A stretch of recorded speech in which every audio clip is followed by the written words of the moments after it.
Welcome to the Dental Business Guide podcast. From money to marketing to management, this podcast will help you run a better dental business.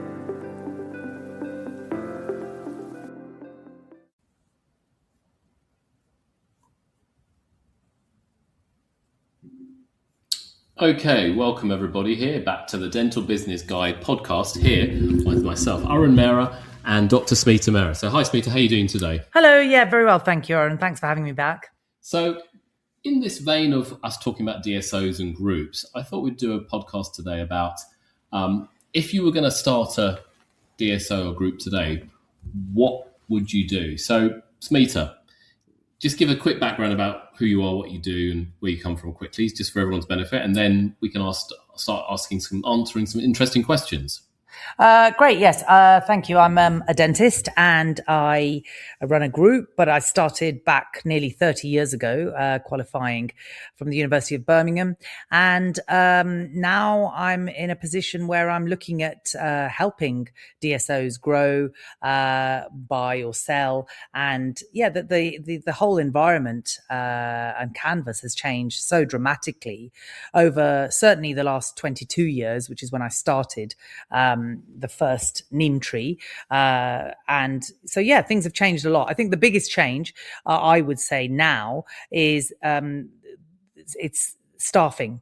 So trying to get really, really good members of staff and labour generally, whether they be clinicians or auxiliary staff and team, has sort of changed dramatically since COVID and certainly since Brexit.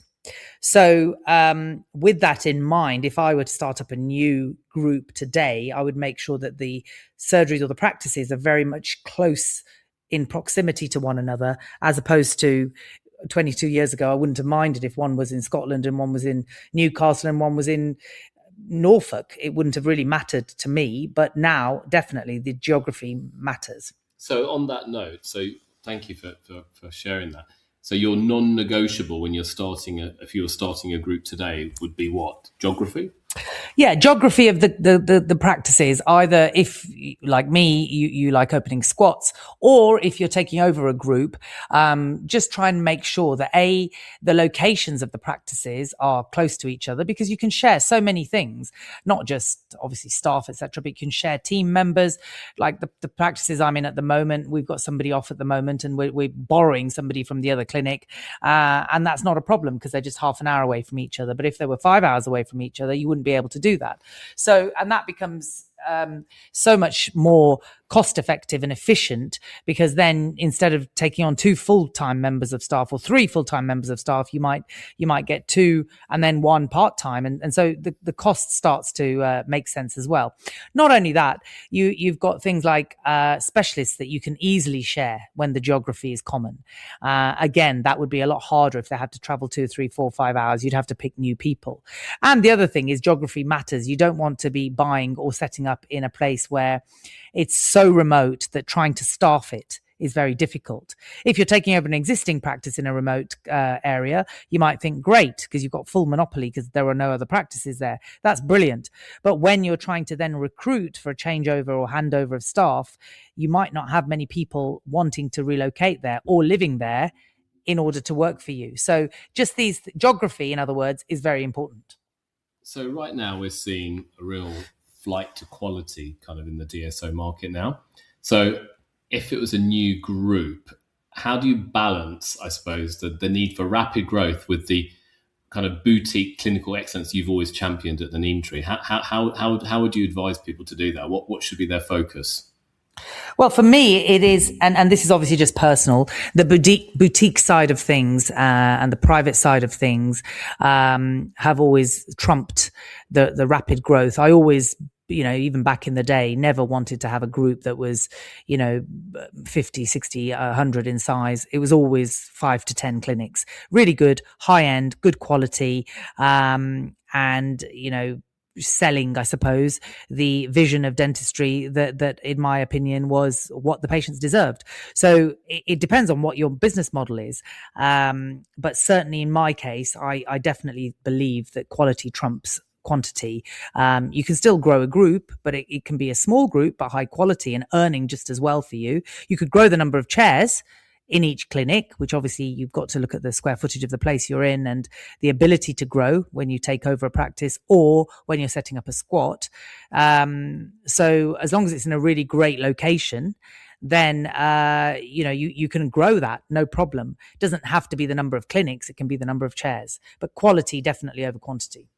Okay, so on that note, so if we look at the current environment today, as an individual, you go to a hospital today and you go to an NHS hospital and your normal care is you're waiting for quite a while, could be a number of hours, and I suppose patients are used to that kind of mindset in the NHS world.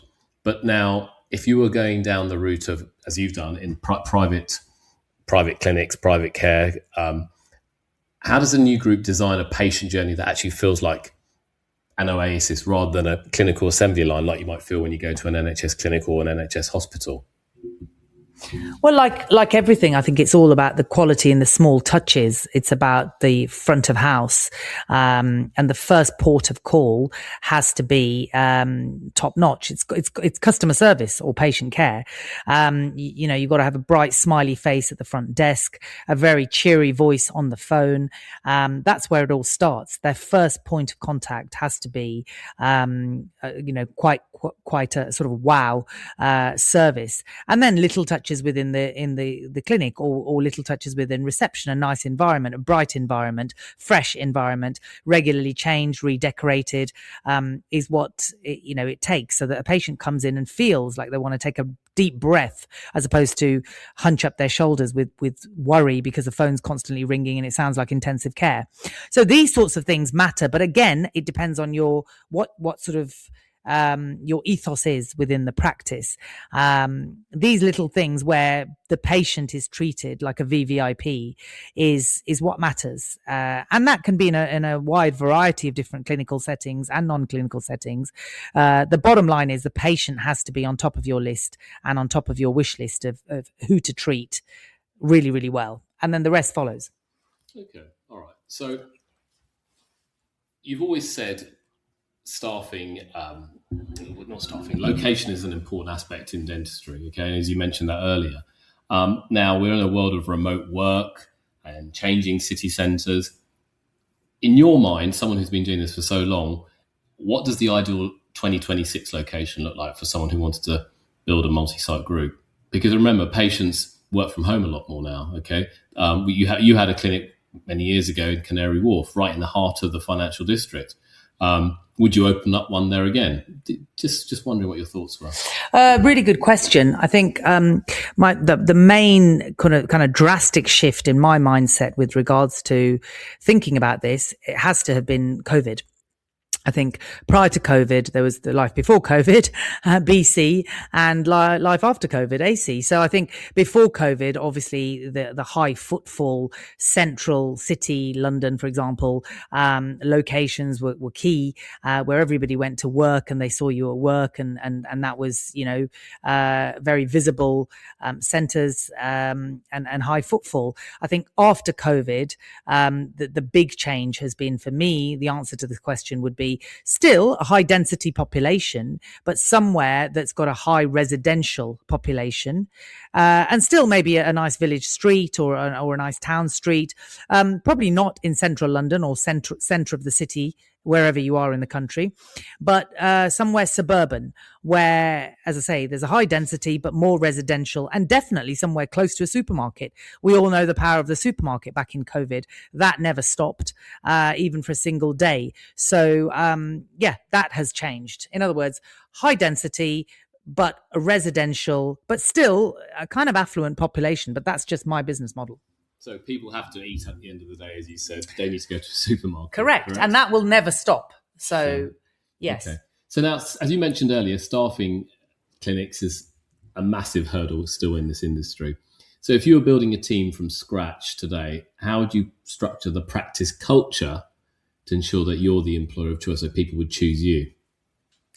Well, I guess, again, since COVID, things have changed a lot, and Brexit, because there's been so much movement of labour, to Europe and beyond. And so I think that the sort of people that are now looking for jobs, certainly auxiliary team members, they have got used to this kind of hybrid working pattern. And even though within the dental industry, that's not really been a possibility, far less than other industries anyway, people sort of have that expectation. So if you want to be an ideal employer, if you can either, instead of, let's say, having 2 or 3 or 4 full-time members of staff, what you might do is do split shift. So you might have some people who want to work mornings and they want to get home for their children, etc. And that's fine. If your business can allow that, then why not? Why not listen to the sort of labor demands, I suppose, that are out there right now? And others, for example, they might have other issues going on in the morning, but they can do the afternoon, evening. They can't get to you in rush hour, so you can then offer them a split shift, and they can do afternoon, evenings, or you get separate members of staff at the weekend. It's a little bit more of a hassle, but it certainly can be done where you're listening to the demands and needs of your team members, but still running a viable business whereby everyone's a winner, I guess. Sure. Okay, thank you. I suppose now let's move on to something more kind of financially orientated, I suppose, with my hat on. Now, in the DSO playbook, we talk about EBITDA and the predictability of EBITDA above all else, okay, for groups to focus on in terms of profitability for valuation purposes. But from your perspective as a clinician, okay, and this is sometimes where it gets lost in the translation by many investors, is that ultimately EBITDA is important, but what do you measure instead? Okay, what are the metrics that makes you know or makes you happy that, okay, my clinics, if we get that right, the EBITDA will follow anyway? Okay, so from a clinician's point of view, what's the most important? Yeah, I get the question, and I think it's obviously EBITDA is very, very valuable, certainly when you're looking at your business as an asset, and certainly when you're looking to buy and sell. But from a pure clinical point of view, I suppose, now when I look at the practice, I suppose my measure of success are full books. Because the practices are mature enough to be looking at recall appointments, i.e., the quality of your dentist that you have, in my case, associate dentists, are measured at the 6-month stage or the 3-month stage or whenever they recall their patients. If the patients want to come back and see them and agree to booking that at the time that they treatment complete or they finish their last course of treatment, then that to me is a real measure of success, and that I've got my team right and the customer service is right, and everything we're doing is aligning. If, however, they see these dentists or clinicians or hygienists and they sort of don't book back, and you've got empty books in 3 months or in 6 months or whenever, or even next week, and everything else is equal. In other words, the financial situation of the country is okay, and there are no tsunamis, or there's no COVID, or there's nothing else. If everything else is equal, then to me, full books and good comments and good reviews are a real measure of success. Very, very interesting, because me from an accountant's perspective is valuation and EBITDA. You from a clinical perspective is the chair occupancy ultimately and positive comments. Correct. Yeah. Yeah. Okay. Happy patients at the end of the day. If you've got happy customers, happy patients, you've got a really good, viable and successful business. Correct. And that translates ultimately into EBITDA, profitability. yeah. EBITDA. Okay. All right. So you've over the years set up multiple practices across the kind of southeast and London area. What is the one mistake you made in the early days that you would be most careful to avoid if you started another practice tomorrow? If I were to open up a squat again tomorrow, I think that the biggest mistake I made right at the beginning was just going with one provider for everything, not having the knowledge, being very green, not sort of getting the best of 3 quotes in anything really, and as a result, like many others, you tend to get ripped off. I don't think I'd make that mistake again now, because I've got my little black book of everything from electricians to chair providers to sundries.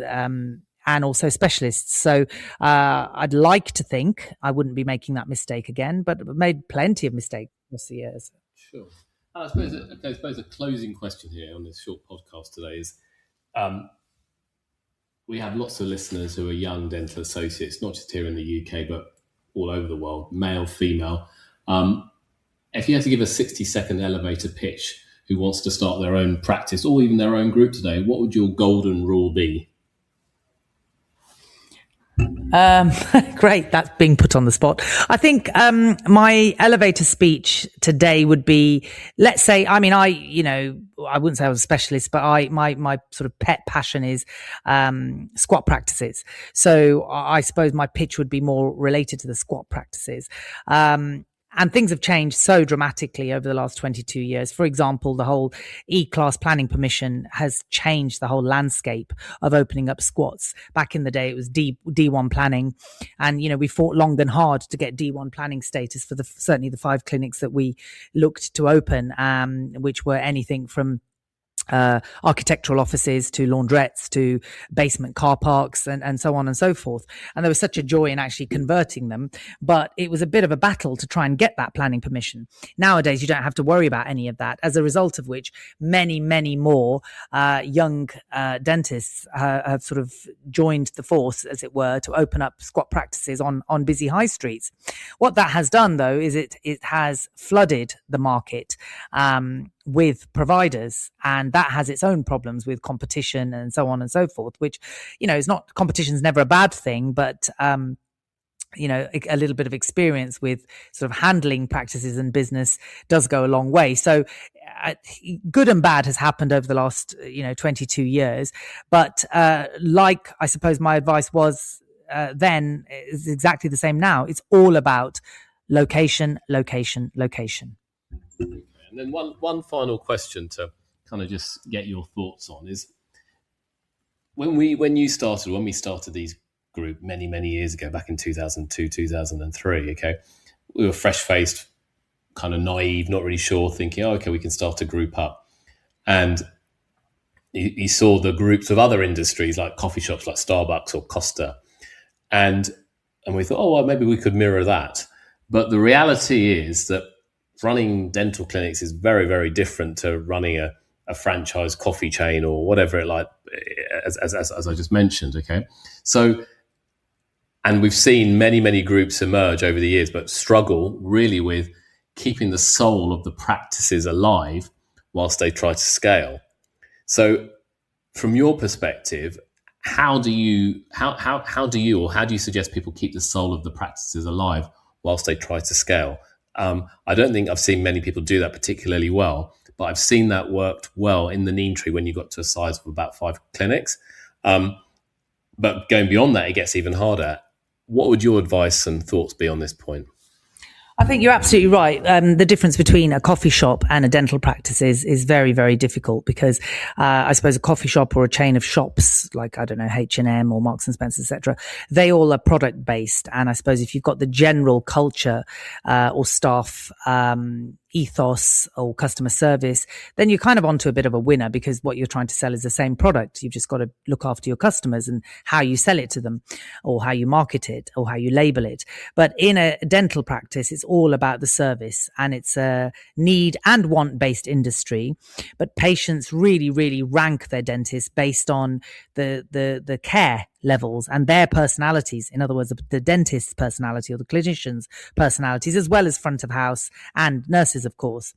So I think, yes, getting to, let's say, 5 clinics is doable, I suppose, because you can try and translate that culture across the board. But getting beyond that is very, very hard, unless you've got a sort of owner-operated person within each clinic, or heavily incentivized, let's say, clinician, or somebody who's got shares or some other financial incentive for the clinic to do really, really well. If that's the case, then the clinic has a chance of translating that vision across the board. But if not, then it becomes very, very difficult as you scale and grow, because then it starts to become about the numbers and less about the ethos. Very interesting, Smeeter. Well, thank you very much today for sharing your insights and your experiences. So this is Arun Mera, and we've had Dr Smeeter Mera talking. Thank you very much. Yeah, no problem at all. On topics surrounding DSOs. And watch out for our next podcast soon. Thank you.